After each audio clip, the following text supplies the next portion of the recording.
Hello guys, আসসালামু আলাইকুম। কেমন আছে সবাই? আমি তারা চলে আসলাম একটা নতুন ব্লগ নিয়ে। আর আজকের ব্লগটা আমি শুরু করছি এই রাত্রি প্রায় না এখন 9:30 10টা বাজে। তো আমার টাইমটা ঠিক মনে নেই কটা ছিল, ওই 9:30 থেকে 10টার মধ্যে। তো আর সারাদিনের ভিডিও করিনি, ভাবলাম একদম সন্ধ্যাবেলাটাতেই করব। তো সন্ধ্যা দিয়েও করা হয়নি, এই রাত্রে ডিনার করতে এসেছি। তো আমি না এটা ছোলাটা ভিজিয়েছিলাম, ছোলা বলতে এটা সে মুগ কড়াই বলে যেটাকে। তো এটা আমি কালকে রাত্রিবেলা ভিজিয়েছিলাম সকালে ওকে টিফিনে দেবো বলে, মানে ডিম দিয়ে ওই তরকা করব।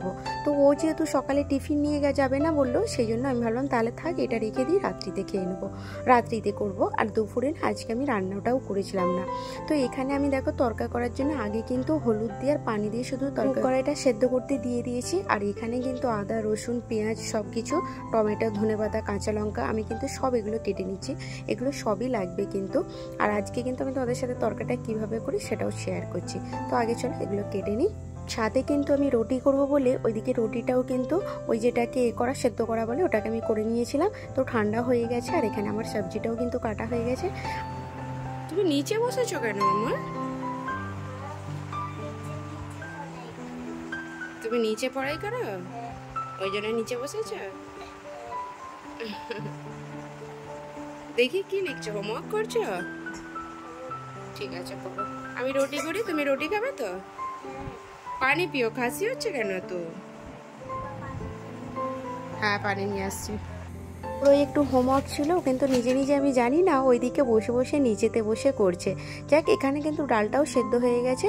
আর আমি কিন্তু এই যে কড়া বসিয়ে দিয়েছি, তেল দিয়ে আদা রসুন আর পেঁয়াজ কুচি সবগুলো, পেঁয়াজ আদা রসুনটা কিন্তু আমি পিষেছিলাম না, ওই ছোটো ছোটো করে কুচি করে নিয়েছিলাম। তো এর ফ্লেভারটা না ফের বেশি ভালো লাগে। তো টমেটো আর কাঁচা লঙ্কাগুলো দিয়ে দিলাম, ভালো করে এটা মিক্স করে নেবো। তো মিক্স করে আমি না এইটাকে কিন্তু দুবার, মানে দুভাগে করা যায়, আমি কিন্তু একেতেই কিন্তু একসাথেই করে নিচ্ছি, আলাদাভাবে কিন্তু আর ডিমটাও ফ্রাই করছি না। আমি ভেবেছিলাম ফার্স্ট যে পেঁয়াজের ওপর ডিমটা আগে ফ্রাই করে তুলে নেবো, তারপর ভাবলাম না এমন কোনো ব্যাপার না, চলো এমন করেও করা যায়। তো করি। যাক, এখানে কিন্তু লঙ্কা গুঁড়ো, হলুদ গুঁড়ো, ধনে গুঁড়ো আর একটু সামান্য জিরে গুঁড়ো দিয়েছি। তো দেওয়ার পর ভালো করে মিক্স করে নিলাম। তারপর কিন্তু আমি 3টে আন্ডা দিয়ে দিচ্ছি। এতে একটু আন্ডাটা বেশি করে দিলাম, দুটো।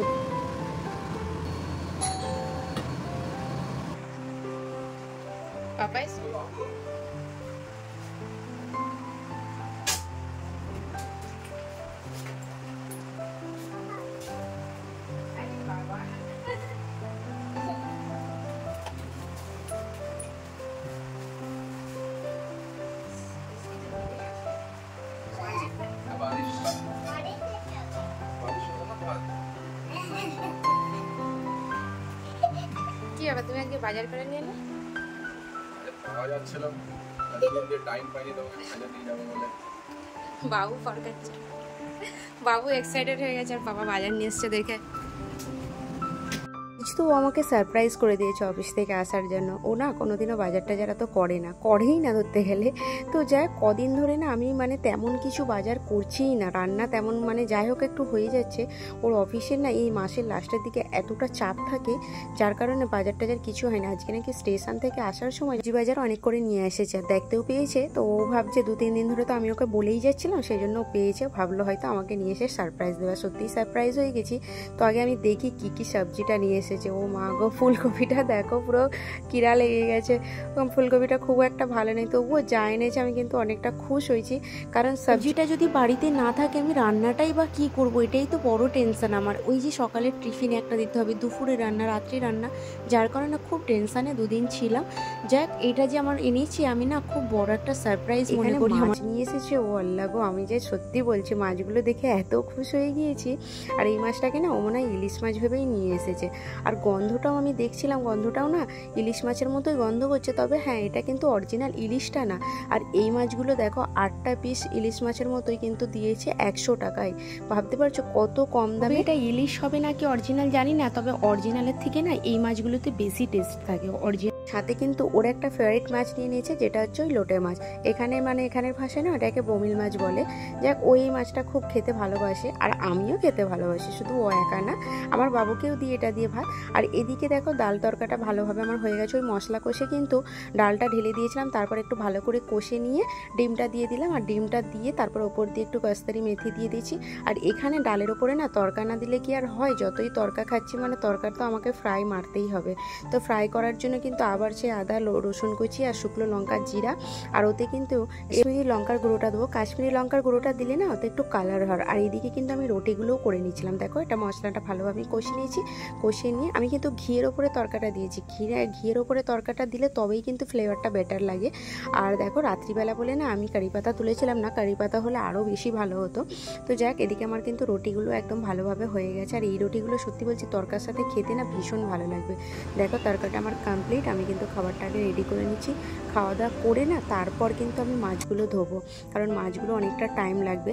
আর এখানে না ওর পাপা চিকেন ফ্রাই নিয়েছে, যেহেতু বাইরে না খুব প্রচুর পরিমাণে বৃষ্টি হচ্ছে, আর ওই সবজিগুলো না খুব একটা ভালো ছিল না। ও বুঝতে পারেনি তো, নতুন নিয়ে এসেছে, যার কারণে পুরো বৃষ্টিতে ভেজা ভেজা একটা কেমন ছিল।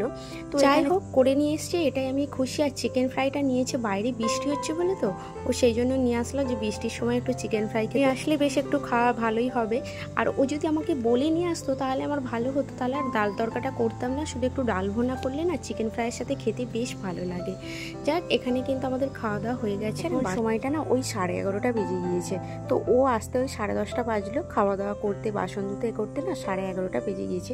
আর এই রাত্রিবেলা বাসনগুলো ধুয়ে না রাখলে না সকালের কাজটা ফের আরেকটু বেশি বেড়ে যায় সকালবেলা উঠে, কারণ আমাকে ওর অফিসের জন্য আগে টিফিন রেডি করতে, বাবুকে রেডি করা তো খুব মুশকিল হয়ে যায়। যাক চলো, এদিকে আমার গ্যাস সাইড ক্লিন হয়ে গেছে। এখন সময়টা কটা জানো তো, 12টা বেজে গিয়েছে। তো ওর পাপা না এখন অফিসের কাজ করছে, ওর একটু অফিসের কাজ আছে মাসের এন্ডের দিকে যেহেতু। তো আমাকে বললো আমি এখন কাজ করবো। আমিও ভাবলাম তাহলে মাছগুলো সব বেছে ধুয়ে রেখে দিই, কারণ সকালবেলা না এইসবের আর টাইম পাওয়া যাবে না, ফ্রিজে রাখলে রাখা যেত। এত টাটকা ছিল কিন্তু। যাক, মাছটা যে ওকে খারাপ করে দেয়নি সেটাই ভালো। তো এখানে আমি দেখো এই পাথরটা কুড়িয়ে নিয়ে আসলাম আমাদের নিচে দিয়ে, ওই মাছ ঘষার জন্য রেখেছি। এখানে তো আছে অন্য কিছু পাই না, তো এই আমাদের বিল্ডিং ভাঙা হয়েছিল তো তার একটা পাথরের টুকরো, এটা কিন্তু আমাকে জুই কুড়িয়ে দিয়ে গেছিলো। জুই যখন এখানে ছিল তখনও কুড়িয়ে দিয়ে গেছিলো। তো এই মাছগুলোকে আমি ভালোভাবে সব ধুয়ে নিচ্ছি। আর আমি কিন্তু মাছকে না ওই যা বাজার মাছ এনেছি তো ওই 1 সপ্তাহ মোটামুটি ভালোভাবে চলে যাবে। তো মাছগুলো তো অনেকগুলোই আছে, আর এই মাছগুলো একটা মাছ ওই তোমার 4 থেকে 5টা পিস হচ্ছে।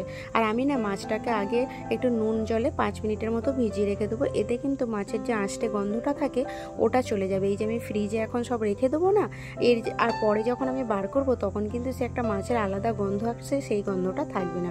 তো দেখো 5 মিনিট পর আমি জলটা ঝাড়িয়ে নিয়েছি। আর এখানে না এই মাছটাও সত্যি বললাম যেটা পুরো ইলিশ মাছের মতো গন্ধ আসছিল বলে তো আমি যে ওর ফুলকাগুলো আর এইগুলো সব পোটাগুলো রেখে দিয়েছি। ওর সাথে না কচু এনেছে, তো কচু বেগুন আর বরবটি কিনবো, ও দিয়ে কিন্তু একটা সবজি করবো। কচু বেগুন বরবটি দিয়ে না এই ইলিশ মাছের মাথা টাথা দিয়ে ভালো লাগে। এটা যদিও ইলিশ মাছ নয়, মানে অরিজিনাল ইলিশটা তবে না, কিন্তু সত্যি বলছি গন্ধটা এত সুন্দর আসছে মনে হচ্ছে না ইলিশ মাছই হবে। তো যাই, কিন্তু সপ্তাহের জন্য সবগুলো গুছিয়ে গুছিয়ে রেখে দিচ্ছি। আর আমি এমন আলাদা আলাদা কৌটোই করেই রাখি, কারণ একবার রান্না করলে একটা যেন বার করতে পারি। কারণ একসাথে যদি তুমি সব রেখে দাও তো তাহলে কিন্তু ওই যতবার রান্না করবে ততবার তোমাকে জলে ভিজাতে হবে, আর ওইটার ফের আলাদা একটা গন্ধ এসে যায়, আর ওর কোনো ফের স্বাদও থাকে না। এই জন্যে এই যে কন্টেনারগুলো এগুলো কিন্তু যখন খাবার পার্সেল অর্ডার করা হয় না, আমি কিন্তু একটাও ফেলি না, কোথাও গেলেও নয় ব্যাগে করে নিয়ে চলে আসি এই সবজি টবজি সব কেটে তুলে রাখার জন্য। এতে সবজি রাত্রেবেলা কেটে তুলে রাখা যায়। মাছ মাংস এখনও কিন্তু অলরেডি আমার ফ্রিজে 3 রকমের মানে ডাব্বা রাখা আছে। তো এইগুলো কিন্তু মাছ না মাংস আছে। যাক, আমি কিন্তু এগুলো দেখো সুন্দরভাবে গুছিয়ে রেখে দিয়েছি। আর এখন আমি যা করে নিয়েছি হিসাব করে করে রেখেছি, তো আমি ওই হিসাব করে করেই রাখি, কারণ আমি মনে হয় যেটা দরকার অতটাই আমি কিন্তু গুনে গুনে রেখেছি। ওর পাপা একবার আমাকে বলে যে এমন করে কেন হিসেব করে রাখো তুমি। আমার কারণ মনে হয় কি জানো তো, এক্সট্রা রান্না করে ফেলে দেওয়ার থেকে আমার যতটা দরকার এতটাই যদি হিসেব করে রাখি তাও 2 দিনে শেষ হবে, সেটা কিন্তু 4 দিনও করা যাবে। তো ওই জন্যই আমি অমন করে হিসেব করে করে রাখি, গুনে গুনেই রাখতে হয় আমাকে, বেকার এক্সট্রা করে রেখে কোনো লাভ নেই। তারপরে দেখো এখানে কিন্তু আমি পুরো সব কিছু ফ্রেশ হয়ে, আর আমি না টি শার্টটা চেঞ্জ করলাম আগে, এত একটা স্মেল আসছিল যার কারণে ওই যতই ভালো করে হাত পা ধো না মাছের গন্ধ তো একটা আষ্টে গন্ধ থাকে, যার কারণে ওই চেঞ্জ করে চলে আসলাম। আর এখানে এই যে দেখো এই কানের কানেরগুলো না আমি 10 টাকা দিয়ে কিনেছিলাম, 10 টাকায় 4টে কানের। তো বেশ দেখতে এত সুন্দর লাগছিল, জানি না কদিন টিকবে, কালার ছুটে গেলেও কোনো যায় আসে না, 4টে দিয়েছে আর কি দেবে। তাহলে চলো ভিডিওটা আজকের মতো শেষ করলাম।